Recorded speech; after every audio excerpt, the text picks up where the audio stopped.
નમસ્કાર વિદ્યાર્થી મિત્રો, હું પંકજ રાવત સર સ્વાગત કરું છું આપ સર્વેનું આપણા સૌની ચેનલ પર। મિત્રો, અહીં આપણે સૌ સોલ્વ કરી રહ્યા છીએ વર્ષ 2026 ની દ્વિતીય એટલે કે પ્રિલિમ પરીક્ષા માટે ધોરણ 11 કોમર્સનું વિકાસ અસાઇનમેન્ટ। જ્યાં દોસ્તો ઘણા બધા વિડીયોઝ તૈયાર કર્યા બાદ આજે આપણે લઈને આવી ગયા છીએ અકાઉન્ટ એટલે કે નામાના મૂળ તત્વો વિષયના વિભાગ બીના એક ગુણવાળા તમામે તમામ પ્રશ્નોના સોલ્યુશનનું સમાધાન લઈને। ફટાફટથી આપ સર્વે વિદ્યાર્થી મિત્રો આ વિડીયોને લાઈક અને શેર કરીને બન્યા રહેજો વિડીયોમાં અંત સુધી, જેથી કરીને અત્રે સમજાવેલા એકે એક પ્રશ્નની અંદર એકદમ વિગતવાર રીતે આપ સર્વે વિદ્યાર્થી મિત્રોને ખ્યાલ આવી શકે। અને આ સિવાય મિત્રો, જો આપ શ્રી છો આપણી ચેનલ ઉપર નવા અને હજુ સુધી ચેનલ ઉપર નથી જોડાયા તો નીચે આવેલા લાલ કલરના સબસ્ક્રાઇબ બટનને દબાવીને ચેનલ ઉપર જોડી દેજો તથા બાજુમાં આવેલા બેલ આઇકનને કરી દેજો ઓલ પર સેટ, જેથી કરીને ભવિષ્યમાં આવનારા ધોરણ 11 અને 12 કોમર્સ અંગેના આવા જ મહત્વપૂર્ણ વિડીયોઝ અને અસાઇનમેન્ટના સોલ્યુશન્સના વિડીયોઝ જે છે તે સૌથી પહેલા મિત્રો આપને જોવા મળતા રહે। ચાલો મિત્રો, વધુ વાર ન કરતા શરૂઆત કરીએ છીએ આપણા આ વિડીયોના વિભાગ બીની। મિત્રો, અહીં ખાસ જણાવી દઉં, આની પહેલા જેમ કે અગાઉ મેં કીધું અન્ય ઘણા બધા વિષયોના અસાઇનમેન્ટ્સના જે વિડીયોઝ છે તે આપણે તૈયાર કરી દીધા છે સોલ્યુશનના।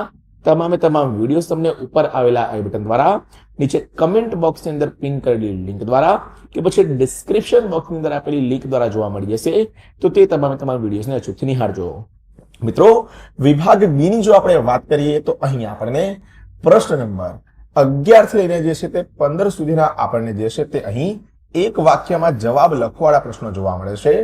એક ગુણ જે છે તે પ્રત્યેક પ્રશ્ન માટે મળે છે। સૌથી પહેલા ભાગ 1 ની આપણે વાત કરીએ તો પ્રકરણ નંબર 3 જે છે તે અહીંયા આપણને આપવામાં આવેલું છે।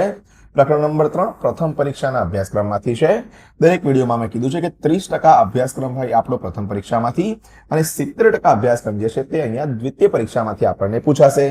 ચાલો ભાઈ, વાત કરીએ સૌથી પહેલા પ્રશ્નની। શું કીધું છે? ભારતમાં દેશની આર્થિક જરૂરિયાતોને પહોંચી વળવા સરકાર દ્વારા કયા પરોક્ષ વેરાઓ જે છે તે વસૂલ કરવામાં આવતા હતા? તો ભારતમાં દેશની આર્થિક જરૂરિયાતોને પહોંચી વળવા માટે કેન્દ્ર સરકાર દ્વારા કેન્દ્રીય વેચાણ વેરો, કેન્દ્રીય આબકારી જકાત, વધારાની કસ્ટમ ડ્યુટી, સેવા કર અને રાજ્ય સરકાર અથવા કેન્દ્ર શાસિત પ્રદેશ દ્વારા મૂલ્ય વૃદ્ધિ વેરો, ખરીદ વેરો, વેચાણ વેરો, મનોરંજન વેરો જે છે તે વગેરે જે છે તે અહીં વસૂલ કરવામાં આવતા હતા। બીજો પ્રશ્ન દોસ્તો આવે છે, આંતરરાજ્ય પૂરતી વ્યવહાર એટલે શું? તો કે જ્યારે પોતાના રાજ્ય અથવા કેન્દ્ર શાસિત પ્રદેશમાં જ વ્યવહાર થાય તો તેને આંતરરાજ્ય પૂરતી વ્યવહાર તરીકે જે છે તે અહીં ઓળખવામાં આવે છે। આપણે આપણા જ રાજ્યમાં અથવા આપણા જ કેન્દ્ર શાસિત પ્રદેશમાં વ્યવહાર કરીએ તો તે આંતરરાજ્ય પૂરતી વ્યવહાર જે છે તે અહીંયા કહેવાય છે। ત્યારબાદ મિત્રો આગળ ચર્ચા કરીએ આપણે ત્રીજા નંબરના પ્રશ્નની। શું કીધું છે અહીંયા ત્રીજા નંબરના પ્રશ્નની અંદર આપણને? તો કયા પ્રકારના પૂરતી વ્યવહારમાં વસેક કેન્દ્ર અને રાજ્ય સરકાર વચ્ચે સરખે હિસ્સે વહેંચાય છે? તો કે જ્યારે એક જ રાજ્ય અથવા તો એક જ કેન્દ્ર શાસિત પ્રદેશની અંદર વસ્તુઓ અથવા બંને પૂરી પાડવામાં આવતી હોય ત્યારે વસેક એટલે કે જીએસટીની રકમ કેન્દ્ર અને રાજ્ય અથવા કેન્દ્ર શાસિત પ્રદેશ વચ્ચે જે છે તે સરખા હિસ્સે વહેંચાય છે। ચોથું, આવક પૂરતી વસેક ક્યારે લાગુ પડે છે? તો જવાબ આના માટે બની જશે વસ્તુઓ અથવા સેવાઓ અથવા બંનેની ખરીદી હોય ત્યારે આવક પૂરતી વસેક જે છે તે અહીંયા લાગુ પડે છે। પાંચમો પ્રશ્ન આવી જાય મિત્રો, વસેક પરત જમા એટલે શું? ખરીદી પર ચૂકવવામાં આવેલ વસેક વેચાણ પર ચૂકવવા પાત્ર વસેકમાંથી બાદ મળે છે ત્યારે વસેક પરત જે છે તે જમા કહેવામાં આવે છે। આની સાથે પ્રકરણ નંબર 3 વસેક વાળું જે જીએસટી વાળું આપણું ચેપ્ટર છે તે અહીંયા મિત્રો થઈ જાય છે સોલ્વ। આગળ ચર્ચા કરીએ ભાગ 1 માંથી જ પ્રકરણ નંબર 4 ની। આ પણ મિત્રો પ્રથમ પરીક્ષાના અભ્યાસક્રમમાંથી જે છે તે આપણને અહીંયા આવરીને આપવામાં આવેલું છે। શું કીધું છે અહીંયા? પહેલો પ્રશ્ન, બાબત જે એટલે શું? તો કે બાબત જે, બાજે એટલે વ્યવહારની ટૂંકી સમજૂતી। બાબત જે વ્યવહાર વિશેની માહિતી જે છે તે આપણને પ્રશ્નની અંદર આપે છે। બીજું, વેપારી વટાવ શા માટે આપવામાં આવેલ છે? તો છાપેલી કિંમતે છૂટક વેપારીઓ માલ વેચે અને તેમને ખર્ચ કરતા વ્યાજબી નફો મળી રહે તેના માટે ભાઈ જે છે તે અહીંયા વેપારી વટાવ જે છે તે અહીં આપવામાં આવે છે। આગળ મિત્રો ત્રીજો પ્રશ્ન છે, માલનું ખાતું ધંધામાં શા માટે રાખવામાં આવતું નથી? તો એના માટેનો ભાઈ આપણો અહીંયા જવાબ મળી જશે કે માલનું ખાતું ધંધામાં રાખવામાં આવતું નથી કારણ કે તેનાથી ખરીદ, વેચાણ, ખરીદ માલ પરત, વેચાણ માલ પરત વગેરેની માહિતી જે છે તે મળતી નથી. ત્યારબાદનો પ્રશ્ન છે દોસ્તો અહીંયા ચોથો કે ભાઈ બેંક ચાર્જીસ જે છે તે કોને કહે છે? તો બેંક ચાર્જીસ માટેનો આપણો ઉત્તર જે છે તે કંઈક આવી રીતે ભાઈ અહીંયા આવી જશે કે બેંક વેપારીને જે સેવા આપે છે તેના બદલામાં અમુક રકમ વસૂલ કરે છે તેને બેંક ચાર્જીસ કહે છે. પાંચમું છે ભાઈ કસર કોને કહે છે? તો સમજો અહીંયા કેટલીક વાર દેવા કે લેણાની પતાવટ પ્રસંગે હિસાબ ચૂકતે કરવાની નાની રકમ જતી કરીને ચૂકવણી કરવામાં આવે તેને શું કહેવાય છે ભાઈ? તો કે કસર કહેવાય છે. છઠ્ઠું, શા માટે ગ્રાહકને રોકડ વટાવનો લાભ આપવામાં આવે છે? તો કે ગ્રાહક નિયત મુદ્દતમાં નાણાં ચૂકવી દે તે માટે રોકડ વટાવની લાલચ જે છે, લોભ જે છે તેને આપવામાં આવે છે. આની સાથે મિત્રો પ્રથમ પરીક્ષાના અભ્યાસક્રમમાંથી આપેલા જે 2 પ્રકરણો હતા તેના સોલ્યુશન અહીંયા પૂર્ણ થઈ જાય છે. આગળ ચર્ચા કરીએ આપણે દ્વિતીય પરીક્ષાના અભ્યાસક્રમમાંથી ભાગ 1 ના પ્રકરણ નંબર 11ની. હવે આ જે પ્રકરણ નંબર 11 છે તે આપણને પ્રથમ પરીક્ષાના અભ્યાસક્રમમાં નહોતું આપવામાં આવ્યું કારણ કે પ્રથમ પરીક્ષાના અભ્યાસક્રમની અંદર માત્ર 1 થી 10 પ્રકરણ જે છે તે ત્યાં આપવામાં આવેલા હતા. શું છે અહીંયા ભાઈ? ભાગ 1 પ્રકરણ નંબર 11 માટેનો પહેલો પ્રશ્ન, વેપારી અને બેંક વચ્ચે કેવો સંબંધ હોય છે? તો કે વેપારી અને બેંક વચ્ચે લેણદાર તથા દેવાદાર જેવો જે છે તે સંબંધ હોય છે. બીજું, વેપારીના ચોપડે બેંક ખાતું એટલે શું? તો કે ભાઈ વેપારીના ચોપડે બેંક ખાતું એટલે કે રોકડ મેળ.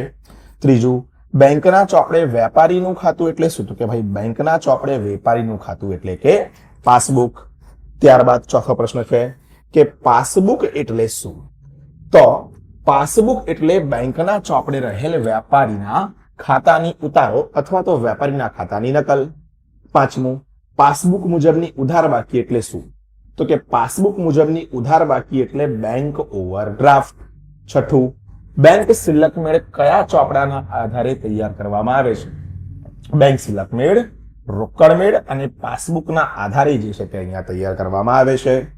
આની સાથે જ ભાઈ ભાગ 1 માંથી પ્રકરણ નંબર 11 અહીંયા પૂર્ણ થઈ જાય છે. આગળ મિત્રો વાત કરીએ અહીંયા ભાગ 2 ની, જેમાંથી સૌથી પહેલા આપણને પ્રકરણ નંબર 3 આપવામાં આવેલો છે. મિત્રો પ્રકરણ નંબર 3 ની ચર્ચા કરું તેની પહેલા ખાસ જણાવી દઉં કે ભાઈ જો આપ શ્રી અમદાવાદથી છો અને કોઈક સારા ટ્યુશન ક્લાસીસની શોધ કરી રહ્યા છો તો આજે જ સ્ક્રીન ઉપર દેખાતા નંબર 8866562572 પર સંપર્ક કરો અને 15 દિવસનો ફ્રી ડેમો લેક્ચર આપણા ડેક્સ એકેડમી ટ્યુશન ક્લાસીસની અંદર ભરો. જો લેક્ચર સારો લાગે તો ધોરણ 11 તથા ધોરણ 12 નો સફર જે છે તે તમે આગળ વધારી શકો છો. હાલ ચાલતી ઓફર મુજબ માત્ર 50% ફીના ધોરણે જે છે તે તમે ગુજરાતી માધ્યમ કે અંગ્રેજી માધ્યમ જે પણ માધ્યમમાં છો તેના તમે લેક્ચર્સ જે છે તે અહીંયા ફ્રી મળી શકો છો. કેટલા? 15 દિવસના ભાઈ ફ્રી લેક્ચર્સ. તો તમે અમદાવાદથી છો તો ઠીક છે, અન્યથા તમારા કોઈક મિત્રો છે, તમારા કોઈક સગાવાલા બંધુઓ છે, તેમને ભાઈ ખાસ જાણ કરજો અને એકવાર ખાતરી કરો ડેમો લેક્ચર ભરીને કે કઈ રીતનું ભણતર જે છે તે આપણા ત્યાં કરાવાય છે. ત્યારબાદ જ આગળ જે છે તમે એડમિશનની પ્રક્રિયા જે છે તે શરૂ કરી શકો છો. તો આજે સ્ક્રીન ઉપર દેખાતા નંબર ઉપર જે છે તે ભાઈ સંપર્ક અચૂકથી કરજો. ચાલો ભાઈ આગળ ચર્ચા કરીએ આપણે ભાગ 2 ના પ્રકરણ નંબર 3 ની. સૌથી પહેલામાં પહેલો પ્રશ્ન શું છે ભાઈ કે અનામત એટલે શું? તો સમજી લઈએ ભાઈ એનો જવાબ. શું કીધું છે કે ધંધાની આર્થિક સદ્ધરતા, પ્રગતિ માટે કે આકસ્મિક જરૂરિયાત માટે નફામાંથી અલગ ફળવાયેલી રકમને જે છે તે અનામત કહેવામાં આવે છે. બીજું, મૂડી અનામત કોને કહે છે? મૂડી નફાની રકમ જ અનામત ખાતે લઈ જવામાં આવે છે તેને મૂડી અનામત કહે છે. ત્યારબાદ છે ભાઈ નેક્સ્ટ ક્વેશ્ચન આપણો કે કયું અનામત ચોપડે હોતું નથી? પ્રશ્ન કીધો છે ભાઈ આપણને કે કયું અનામત ચોપડે હોતું નથી? તો ભાઈ ગુપ્ત અનામત જે હોય તે ગુપ્ત અનામત ક્યારે પણ ચોપડે જે છે તે હોતું નથી. ચોથું, અનામતના પ્રકારો જણાવો. અનામતના 2 પ્રકાર, મહેસૂલી અનામત અને મૂડી અનામત. પાંચમું છે ભાઈ અનામત ભંડોળ એટલે શું? તો કે અનામતની રકમનું ધંધાની બહાર જામીનગીરીઓમાં રોકાણ કરવામાં આવ્યું હોય તો તેને અનામત ભંડોળ કહે છે. છઠ્ઠો અને છેલ્લો પ્રશ્ન અહીંયા પ્રકરણ નંબર 3 માટે ભાગ 2 માં જોગવાઈના 4 ઉદાહરણ આપો.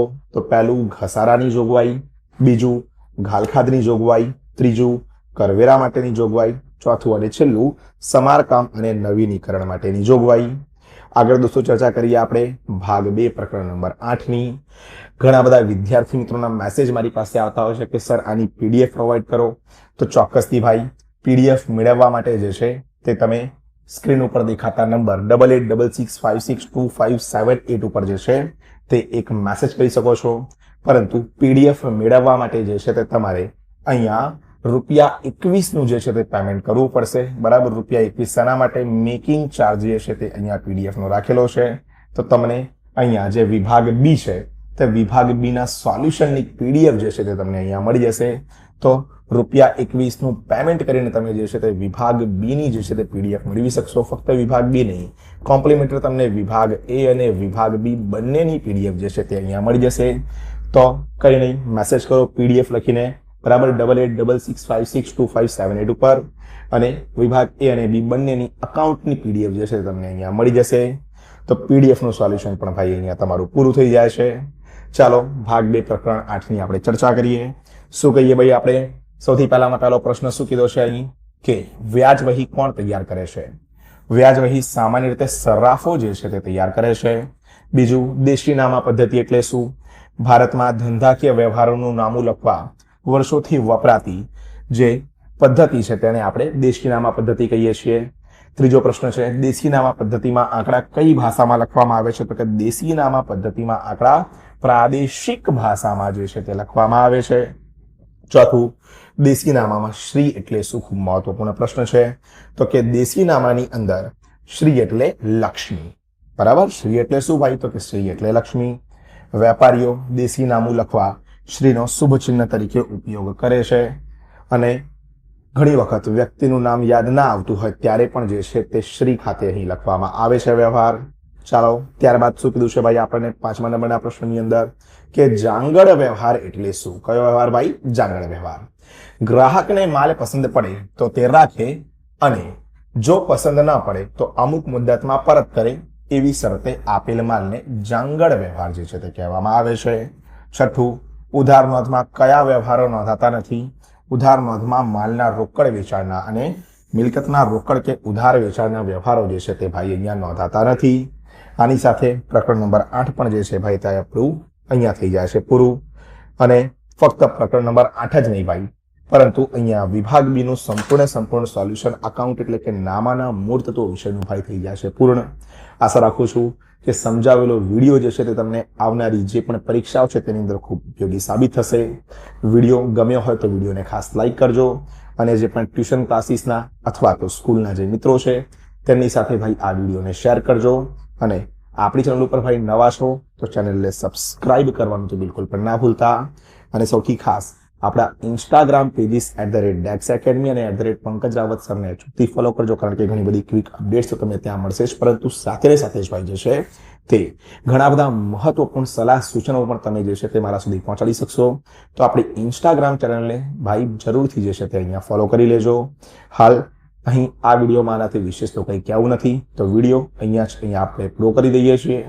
મળીએ છીએ જલ્દી જ એક નવા વિડીયોમાં આવા જ કેટલાક મહત્વપૂર્ણ સોલ્યુશનની સાથે. ત્યાર સુધી ભાઈ થેન્ક યુ સો મચ. જય હિન્દ, વંદે માતરમ.